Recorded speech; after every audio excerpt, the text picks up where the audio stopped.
Yeah. That's sarcasm. What can I say? Thank you for coming. I want to thank Brian, really. He called me tonight and asked if I'd like to come down, and I was floored. This is great. He does only, this is it. This film is the only one in existence because Shout Factory, making the Blu-ray, talked to me and they said we scoured the United States and could not, they just didn't have it. So if it weren't for him, it wouldn't have made the Blu-ray. But what can be said? Hey, look, I was a young kid, and I was looking in the drama log. I was doing a lot of extra work on shows like Cagney Lacey and getting your pieces of work here and there. But I saw this untitled horror film auditions in Burbank, and many of you know the story, but I went down there, and it was flooded with people, and they were videotaping everything, and I read for some ancillary cop roles, like cop number 5, and I was leaving, and I had a lot of confidence, and I was reading that Les Jean, it was called. It was a post-production house, and I said, well, who's got the lead? And Joe Earl, he was a co-writer there, and he said, oh, we got that locked up. They had a guy named David Heavener, and they had him like locked for this thing.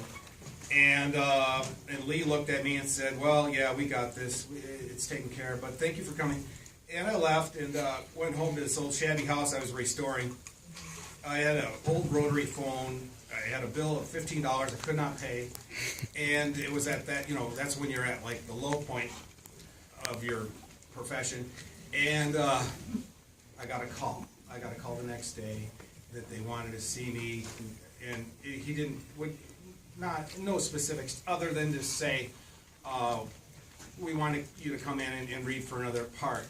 And, which I did. I came in and read for a couple things, and read for the lead, and didn't know it was because the lead in this particular piece of work, you wouldn't know because it was just a few pages here, a few pages there throughout this jumble of a script that they put together like a Rubik's Cube. And so I came back a third time,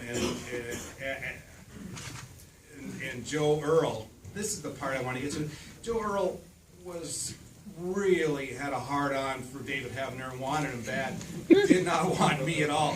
And he had said, well, we saw your videotape, and you were a little subdued in your reading of these lines. And I was thinking, now we laugh about it because I guess that probably was the genesis of me, well, all right, we know it's a comedy, what they want. We know I should amp this up. I always kind of wanted to keep the readings subtle because you're being filmed because they can pick up everything. So I was surprised that they ended up calling me and saying, yeah, we want you for this. So that's how that came to be, if you didn't know. And the rest is cinematic history. A little green, I admit, but I have energy, and that's good. So, because we picked up that original film was good, and very dark and scary, but the energy of what Lee shot and what I did and others just kind of elevated the whole thing. I think the best of the one and two, this is the best because you get both movies. I don't want to take any more of your time. No, it's not good. And I also mentioned Lee, and you said about Lee Harry, the director of the film. And again, Lee was not primarily a director. Lee was primarily an editor, was working in editing. And I know they hired him, talking in the past too, because the real plan with this was to take primarily that existing footage from the first film and sort of maximize the value of what they already had and hire an editor, really, not so much to direct a new film, but to kind of put together something from what he had and what he was going to add to the film. So it's kind of an interesting approach to the film, too, that it was really an editing job more than a directing job initially. They kind of built up a little more as well got involved. Yeah, you're right. Hey, look, there's editors out here, I'm sure, and to me, I mean, some of the best directors in the world have always been editors. Orson Welles and Robert Wise. They were all editors at one time, and who better to be a director than an editor? He knows exactly what he wants. He's concise. He can get what he wants and get out. And that guy's, and an editor has this great imagination, knowing exactly where the film's in his head already, in the can. He just has to do it. So Lee had the best of both worlds. He knew all these little shots, very intricate. You separate yourself from what Caldwell's doing, and you start looking at the film. This is a good film, a lot of nice trick shots. So back in the day, and Lee, look, one day we had 40 setups, 40. All the rampage and all that, and Liz walking down the sidewalk. All this stuff was done in one day. The car flipping over, and garbage day, and sorry. But God, amazing. We were all exhausted, and 5 days for me, but 7 days overall. Just to say, I never would have thought I would be in front of a crowd. At all. And some of my better work, or the work I really liked, got ripped off on my car years ago. And frankly, I have a friend I came with that if it weren't for him, I wouldn't even be here, because I was getting, back then we had videotapes, and I would I'd compile all my work that I would get, and I'd have my buddy at his shop compile my tapes for reel, because it was important to have little bits of work for agents to see and such. But I was at his shop, and there was a drama log there, as you would find all over Hollywood, and I flipped through the drama log at his shop, and I said, "Oh, untitled horror film," and he said, you should go, and I said, but he prompted me to go. So in essence, my buddy I came with is kind of the reason I'm here, in a sense. So, but I thank you for coming, and I feel like I've been talking too much. Not at all. We're thrilled to have you. That's one of the things to have in theater now.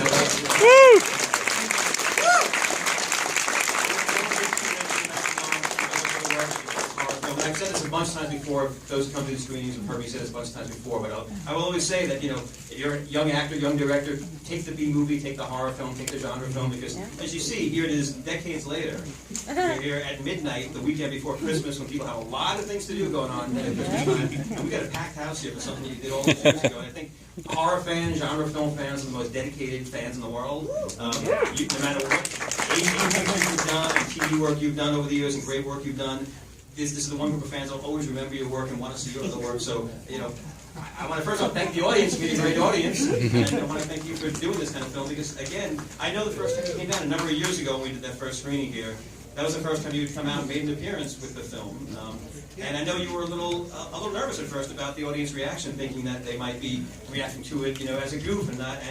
And I think we found that night that the audience was full of a lot of love for the film and your performance. And that's something I love about these audiences for these genre films too. That they do remember the work that people did in these. And I think you did absolutely fine work in this. And I'll say that print that I own of this, it was the most money I've ever paid for a film print. So I guess that says something about this film and your performance in the film. So They took you. most I've ever paid.